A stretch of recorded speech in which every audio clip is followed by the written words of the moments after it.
Hello students, मैं धवल ठाकुर आप सब लोगों के लिए लेके आ रहा हूँ बुक कीपिंग एंड अकाउंटेंसी के जो इंट्रोडक्टरी पार्ट्स होते हैं उस इंट्रोडक्टरी पार्ट्स को, जिसमें थियोरी बहुत ज़्यादा है, उस बहुत बड़ी सी थियोरी को हम सिंप्लीफाई करेंगे और सिंप्लीफाई करते हुए हम जर्नल के चैप्टर तक कैसे पहुँचते हैं।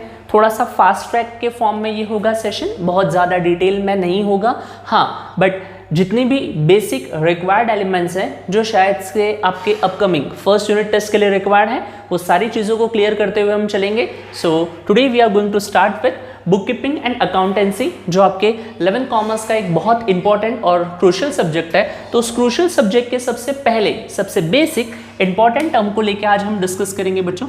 सबसे पहले जैसे हम सब्जेक्ट का नाम देख रहे हैं बुक कीपिंग एंड अकाउंटेंसी, तो इस बुक कीपिंग एंड अकाउंटेंसी में ये बुक कीपिंग क्या होता है, आज हम जरा इसे डिस्कस करने वाले हैं।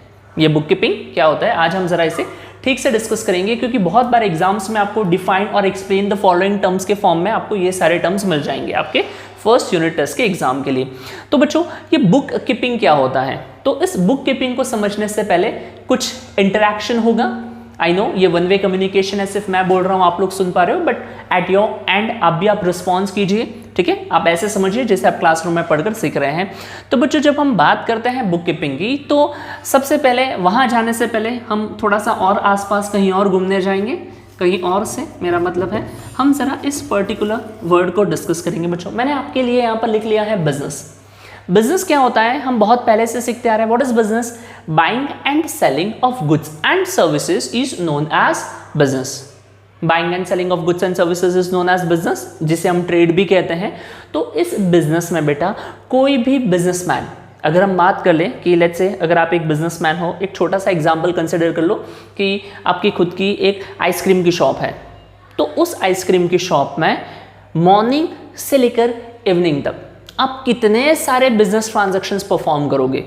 बिजनेस ट्रांजैक्शंस का मतलब है बच्चों, कितनी बार आप कुछ गुड्स या सर्विसेज एक्सचेंज करोगे, राइट। तो अगर इन सारी चीज़ों को हम थोड़ा सा विजुअलाइज इमेजिन करें तो हम बेटर तरीके से सीख पाएंगे। तो अगर हम मान लें कि हमारी एक आइसक्रीम शॉप है, उस आइसक्रीम शॉप में मॉर्निंग से इवनिंग तक कितने ट्रांजैक्शंस होंगे, कितने कस्टमर्स आएंगे जो आइसक्रीम परचेस करेंगे, डिफरेंट हमारे सप्लायर्स होंगे जिनसे हम आइसक्रीम परचेस करेंगे। कुछ कस्टमर्स हमें ऑन द स्पॉट कैश पे करेंगे, कुछ कस्टमर्स हमसे कहेंगे कि हमारा फेवरेट खाते में लिख लेना, मम्मी पैसा देगी, ऐसा भी हो सकता है, राइट। तो morning to evening number of transaction एक बिजनेसमैन अपने बिजनेस में परफॉर्म करता है या नहीं करता है? डेफिनेटली आप सब अग्री करोगे बच्चों, करता है। I know it depends on the nature of business as well, but फिर भी just for the sake of simplicity हमने एक आइसक्रीम पार्लर का एग्जांपल लिया हुआ है। तो उस आइसक्रीम शॉप में मॉर्निंग से लेकर इवनिंग तक बहुत सारे कस्टमर्स आएंगे। उन बहुत सारे कस्टमर्स के साथ हम डील करेंगे। सप्लायर्स होंगे, हमारे एम्प्लॉयज़ होंगे, राइट। किसी की शादी का ऑर्डर होगा, किसी की पार्टी का ऑर्डर होगा, कोई पर्सन हमें कुछ पैसे एडवांस दे के जाएगा, किसी पर्सन से पैसे लेने बाकी रह जाएंगे। इन सारे ट्रांजेक्शन्स को आपको क्या लगता है, इन सारे बिजनेस ट्रांजैक्शंस को, ध्यान से बच्चों, इन सारे कौन से ट्रांजैक्शंस को? बिजनेस ट्रांजैक्शंस को।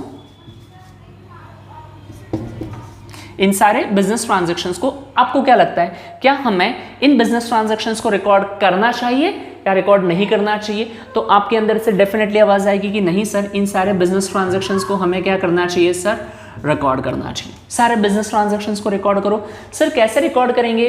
तो ज़रा सोचिए, जैसे आप 10th स्टैंडर्ड में थे, आपने डिफरेंट सब्जेक्ट्स के लिए डिफरेंट नोटबुक्स बनाई होंगी, वैसे ही इन बिजनेस ट्रांजैक्शंस को रिकॉर्ड करने के लिए हमारे पास डिफरेंट बुक्स होंगी। बट ये नोटबुक्स नॉर्मल वाली बुक्स नहीं होंगी, ये वाली बुक्स होंगी बच्चों हमारी बुक्स ऑफ अकाउंट्स। तो हम क्या करेंगे, जो भी हमारे बिजनेस में डे टू डे बेसिस पे बिजनेस ट्रांजैक्शंस हो रहे हैं, we are going to record those business transaction. Sir कहाँ रिकॉर्ड करेंगे? कहीं कोई प्लेस होता है, कोई जगह होती है? हाँ, we will record those business transaction in the books of accounts. कहाँ रिकॉर्ड करेंगे हम बच्चों? इन बिजनेस ट्रांजैक्शन को in the books of accounts. Sir ये in the books of accounts क्या होता है, ये हम धीरे धीरे जैसे जैसे आगे बढ़ेंगे हम देखेंगे, राइट। तो हम क्या करेंगे, हमारे बिजनेस में जितने भी ट्रांजैक्शंस हो रहे हैं, we are going to record those business transaction. कहाँ रिकॉर्ड करेंगे? We will record those business transaction in the books of accounts. अगला क्वेश्चन आता है, हाउ, कैसे रिकॉर्ड करेंगे हम इन बिजनेस ट्रांजैक्शंस को, कैसे रिकॉर्ड करेंगे? तो उसका आंसर होगा बच्चों इन अ सिस्टमैटिक वे, ठीक है, इन अ इन अ सिस्टमैटिक एंड, मैं यहाँ पर और एक वर्ड लिख लूंगा आप लोगों के लिए, क्रोनोलॉजिकल ऑर्डर। यहाँ पर बच्चों आपके सामने एक नया वर्ड आ गया, in a systematic and chronological order. Sir systematic क्या होता है? जैसे हम फेयर बुक्स में 10th तक हमारे सारे क्वेश्चन आंसर्स लिख रहे थे, प्रॉपर फॉर्मेट्स होता था, स्केल यूज करते थे, मार्जिन यूज करते थे, राइट? वैसे ही बिजनेस ट्रांजैक्शंस के लिए स्पेसिफिक फॉर्मेट्स होंगे, उन फॉर्मेट्स में हम उन बिजनेस ट्रांजैक्शंस को रिकॉर्ड करेंगे। और जब मैं कहता हूं बेटा क्रोनोलॉजिकल ऑर्डर, तो ये सबसे बहुत इंपॉर्टेंट पार्ट हो जाता है। When we say chronological order, इसका मतलब हो जाएगा in the order of their occurrence, in the order of their occurrence. Sir ये भी समझ में नहीं आया, डेट वाइज। हम इन बिजनेस ट्रांजैक्शंस को कैसे रिकॉर्ड करेंगे बच्चों? Date wise. ध्यान से देखिएगा, हम क्या कर रहे हैं, हमारे बिजनेस में मॉर्निंग से लेके इवनिंग तक जितने भी बिजनेस ट्रांजैक्शंस हो रहे हैं, we are going to record those business transactions. Sir, where we will record those business transactions? We will record those business transaction in the books of accounts. Sir, कैसे record करेंगे? We will record those business transactions in a systematic chronological order. क्या ये clear है? अब मुझे बताओ, ये जो पार्ट हमने डिस्कस किया, क्या ये काम एक दिन का है या फिर ये काम हमें रोज करना पड़ेगा? या फिर जैसे मान लो हमने बिजनेस स्टार्ट कर दिया इन द मंथ ऑफ अगस्त, 1 अगस्त को हमने बिजनेस स्टार्ट कर लिया और आज हो गया है 10 अगस्त या 12 अगस्त, और आज हम अचानक से याद करेंगे और बैठेंगे कि 1 अगस्त को क्या हुआ था, 2 अगस्त को क्या हुआ था, फिर 6 अगस्त को क्या हुआ था, अरे नहीं भूल गए 4 अगस्त को भी तो कुछ ट्रांजैक्शन थे। ऐसा हमें कुछ नहीं करना है। We will be recording those business transaction in the books of accounts in chronological order. And when I say in chronological order, मतलब बच्चों डेट वाइज, जैसे ही वो बिजनेस ट्रांजैक्शंस परफॉर्म होंगे, उन बिजनेस ट्रांजैक्शन को हम बुक्स ऑफ अकाउंट्स में क्या कर लेंगे? रिकॉर्ड कर लेंगे। अब ये जो एक्टिविटी है, ये जो बच्चों इतना सारा जो काम हो रहा है, ये एक दिन का काम है, अब ये रोज का काम है? सोचिए जरा, क्या लग रहा है आपको? जी डेफिनेटली सर, ये तो हमें रोज रोज करना पड़ेगा। अगर बच्चों ये काम हमें रोज रोज करना पड़ रहा है, तो ये क्या हो गया बच्चों? ये बन गया हमारा एक प्रोसेस, एक रूटीन वर्क हो गया, which we have to do on regular और डे टू डे बेसिस। और ये जो पार्ट पूरा हमने डिस्कस किया, this is nothing but book keeping. यही क्या है बच्चों? हमारा बुक कीपिंग। तो हम बुक कीपिंग को कैसे समराइज कर सकते हैं, बुक कीपिंग को हम कैसे समझ सकते हैं? तो मैं आप लोगों के लिए कह सकता हूं, व्हाट इज बुक कीपिंग। अब आप ध्यान से देखिएगा, ठीक है?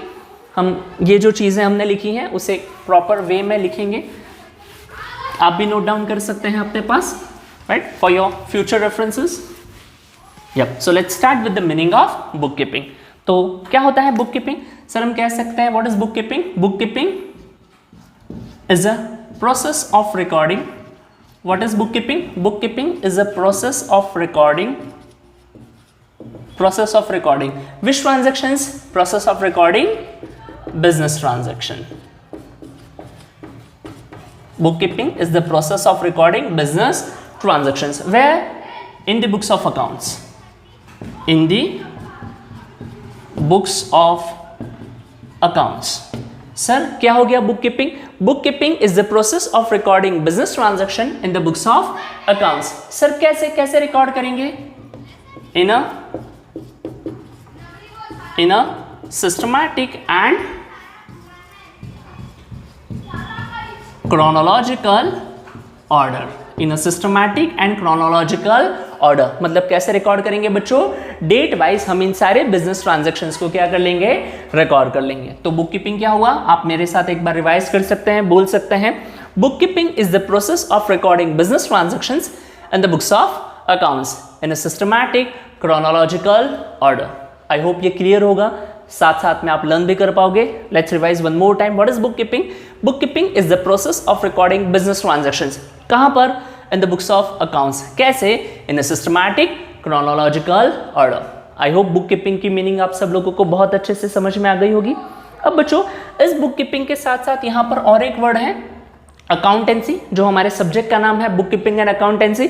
बट अकाउंटेंसी के बारे में हम बाद में डिस्कस करेंगे, क्योंकि मुझे पर्सनली ऐसा लगता है कि राइट नाउ अगर मैं आपको बता भी दूं अकाउंटेंसी, तो उतना अच्छे से आप शायद से उसे ग्रास नहीं कर पाओगे, समझ नहीं पाओगे। So will discuss this particular term, right, कभी बाद में आराम से डिस्कस कर लेंगे। तो बुक कीपिंग आज हमने डिस्कस कर लिया, what is book keeping, and I hope the meaning of book keeping is very clear to everyone.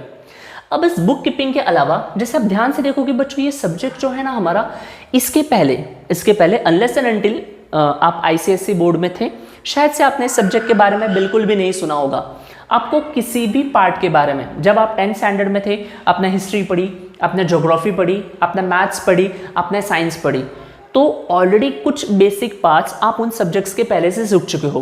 But जब हम बात करते हैं बुक कीपिंग एंड अकाउंटेंसी की, तो इससे रिलेटेड कोई भी पार्ट हम पहले से नहीं पढ़ते हैं। और जब हम पहले से कोई पार्ट नहीं पढ़ते हैं तो इसका मतलब ऐसा हो सकता है कि इस सब्जेक्ट की वोकैबुलरी, टर्मिनोलॉजीज, ठीक है, शब्द की मीनिंग हमें नहीं पता है। तो सबसे पहले हमें क्या करना है, इस पर्टिकुलर सब्जेक्ट से रिलेटेड जो बेसिक टर्मिनोलॉजीज हैं उनको हम कवर करेंगे। ये मेरा पर्सनल पढ़ाने का स्टाइल है, ठीक है, मैं हर बार ऐसे ही पढ़ाता हूं। तो इसके बाद बच्चों हम क्या कवर करने वाले हैं, we are going to cover basic terminologies जो आपको यूजफुल होगी इस सब्जेक्ट को।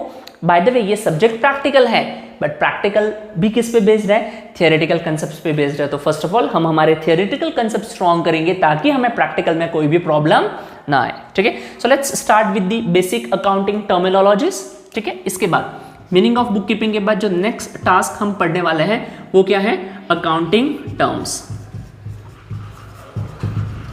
Accounting terms, various accounting terms है, अकाउंटिंग टर्मिनोलॉजीज है जिनके मीनिंग हम देखेंगे, राइट। इस टर्मिनोलॉजी वाले सेशन में जो फर्स्ट टर्म आज मैं आपके सामने कवर करूंगा, राइट, बुक कीपिंग एक टर्म है ऑलरेडी जिसे हम कवर कर चुके हैं। जो नेक्स्ट टर्म आज मैं आपके सामने कवर करूंगा बच्चों, वो टर्म है हमारा बहुत इंपॉर्टेंट टर्म है,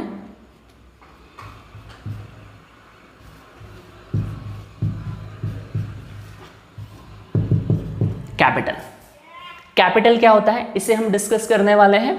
तो थोड़े टाइम पहले while discussing the meaning of book keeping मैंने आपसे कहा था कि हम एक आइसक्रीम पार्लर के ओनर हैं। हम बात कर रहे थे कि हमारे आइसक्रीम पार्लर में सुबह से लेकर शाम तक कितने ट्रांजैक्शंस होंगे और उन बिजनेस ट्रांजैक्शंस को हम कैसे रिकॉर्ड करेंगे, और उसी रिकॉर्डिंग के प्रोसेस को हमने क्या नाम दे दिया, बुक कीपिंग।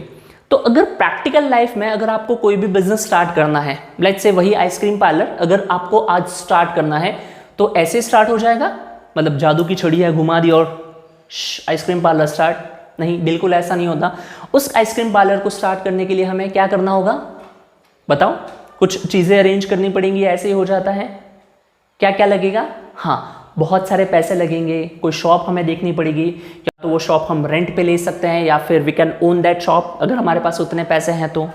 फिर उसके बाद उस आइसक्रीम पार्लर को सेट करने के लिए वहाँ पर हमें डीप फ्रीजर्स लगेंगे, वो डीप फ्रीजर्स हो जाएंगे, फिर शायद से हम थोड़ा बहुत इंटीरियर का भी काम करवा सकते हैं। इट डिपेंड्स कि सिटिंग अरेंजमेंट है या सिटिंग अरेंजमेंट नहीं है कस्टमर्स के लिए। फिर वहाँ पर डिफरेंट ब्रांड्स के या फिर खुद का अगर आप ब्रांड स्टार्ट करना चाहते हो तो आप वो आइसक्रीम वहाँ पर लाओगे, एम्प्लॉयज़ अपॉइंट करोगे, अच्छा सा डेकोरेशन होगा, रिबन कट होगी, इनॉग्रेशन होगा, राइट, किसी लोकल पॉलिटिकल लीडर को, या फिर आप अपने मम्मी पापा के साथ अपनी शॉप को स्टार्ट कर सकते हो। तो ये काम करने के लिए आपको बहुत ज़्यादा पैसे और भी बहुत सारी चीज़ें आपको बिजनेस में बेटा क्या करनी पड़ेगी, इन्वेस्ट करनी पड़ेगी, और तब जाके आपका बिजनेस क्या होगा, स्टार्ट होगा। तो जब बिजनेस का ओनर अपने बिजनेस को स्टार्ट करने के लिए जो भी इन्वेस्टमेंट्स करता है, जो भी क्या करता है बच्चों, इन्वेस्टमेंट्स करता है, उसी इन्वेस्टमेंट को हम क्या कहते हैं, कैपिटल। क्या कहते हैं, कैपिटल। अब मैं इसको थोड़े से अकाउंटिंग टर्म्स में आपके सामने एक्सप्लेन करूंगा। तो कैपिटल क्या हो गया बच्चों, capital means the total amount invested in business. What is capital, total amount invested in business. कौन इन्वेस्ट करेगा, बाय द ओनर, जो कौन है, बिजनेस का ओनर है। So guys, total amount invested in business by the owner. Sir वो business में कैसे इन्वेस्ट कर सकता है, या तो वो कैश के फॉर्म में इन्वेस्ट करेगा या फिर वो बच्चों अदर प्रॉपर्टीज, बाकी की सारी चीजें बिजनेस के लिए अरेंज कर सकता है। तो उसी ओनर के उस टोटल इन्वेस्टमेंट को जो उसने अपना बिजनेस स्टार्ट करने के लिए बेटा एम्प्लॉय किया है, that is known as capital. Clear, मराठीत ज्याला म्हणतात गुंतवणूक। क्लियर, इन्वेस्टमेंट जिसे हम कहेंगे। तो कैपिटल क्या हो गया बच्चों, टोटल अमाउंट, गुंतवणूक नहीं भांडवल म्हणतात। What is capital, total amount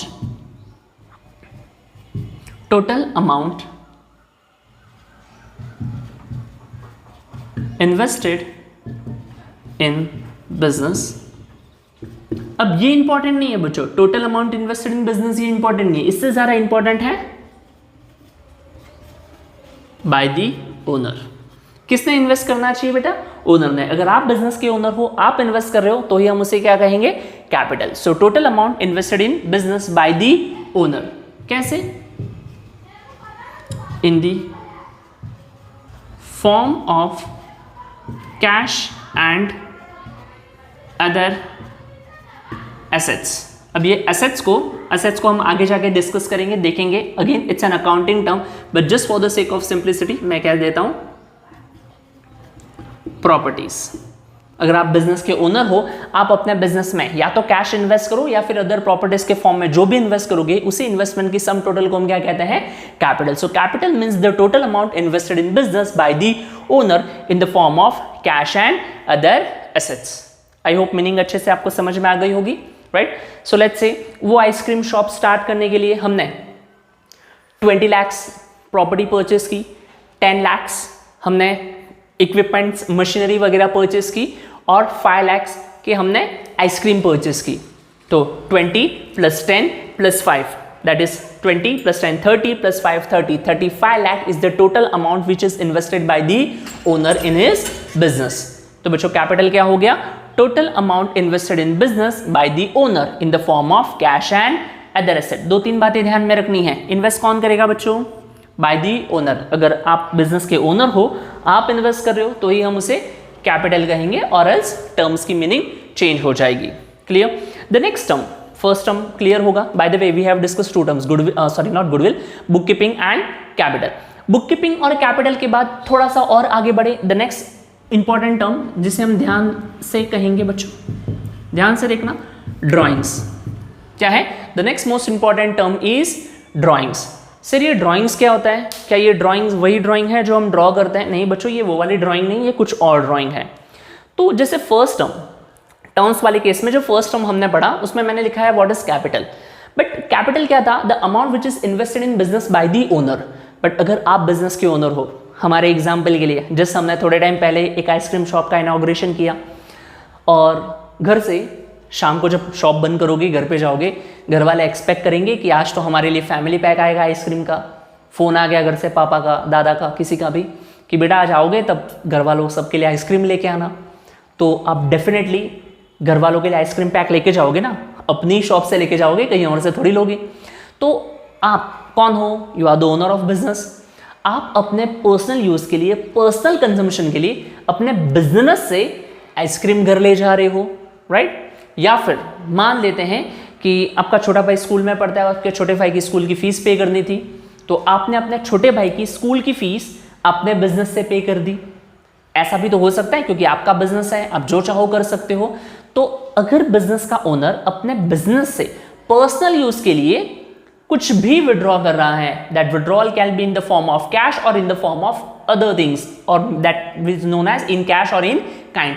कैसे भी अगर आप पर्सनल यूज के लिए विड्रॉ करते हैं, तो that withdrawal is known as drawings. क्या कहते हैं बच्चों से? अकाउंट्स में क्या कहते हैं? Drawings. That is anything withdrawn from business. मैं लिख रहा हूं, ध्यान से लिखिएगा। Anything withdrawn from business. Again यहां पर भी इंपॉर्टेंट क्या हो जाएगा बच्चों? By the owner. कौन विड्रॉ करेगा? ओनर विड्रॉ करता है। तो anything withdrawn from business by the owner for his or her personal use,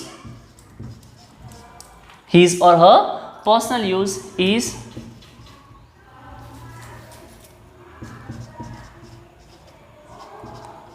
known as drawings।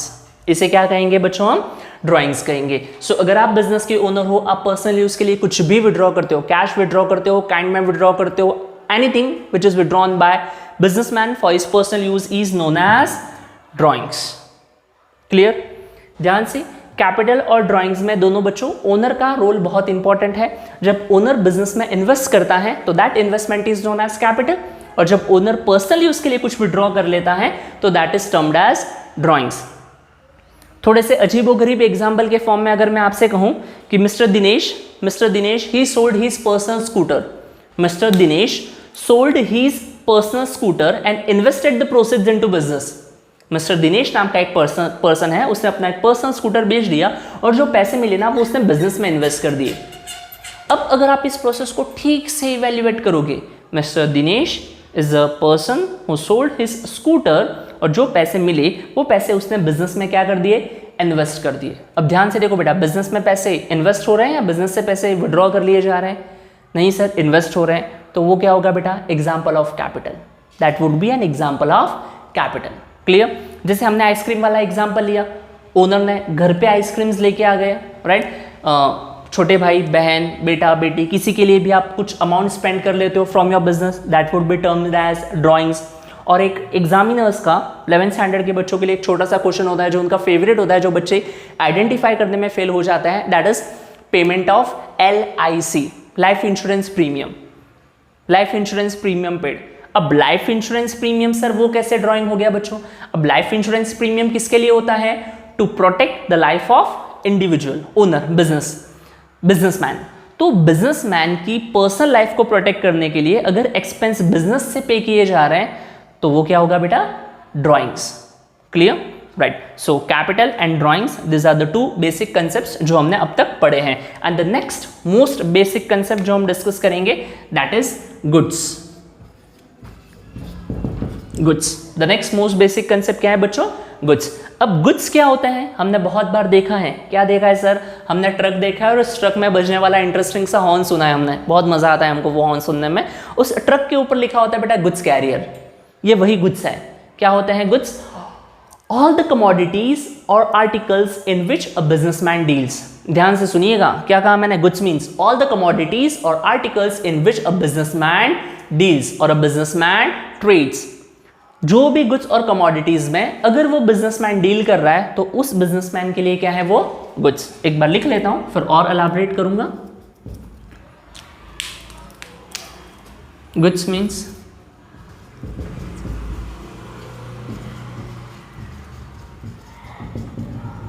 all the commodities or articles in which a